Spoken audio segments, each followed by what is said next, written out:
ما هو السونار المهبلي؟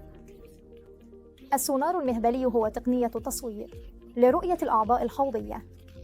السونار المهبلي يوفر لنا معلومات أكثر تفصيلاً عن الأعضاء الحوضية مقارنة بالسونار التقليدي عبر البطن. في السونار المهبلي عادة ما يتم إدخال المسبار في المهبل. متى نقوم بإجراء السونار المهبلي؟ عندما تأتي امرأة بشكاوى من أي نزيف رحمي غير طبيعي، أو أي ألم حوضي غير طبيعي، أو عسر طمث شديد، ننصح عادة بإجراء سونار مهبلي حتى نتمكن من تشخيص السبب وراء هذه المشاكل، مثل الرحم الليفي أو أي زوائد لحمية في بطانة الرحم أو أكياس المبيض.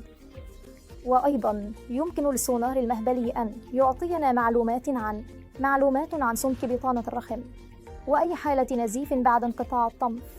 عادة لا تكون هذه الإجراءات مؤلمة، لذلك يمكن للمرأة أن تسترخي وتجري السونار المهبلي بأمان.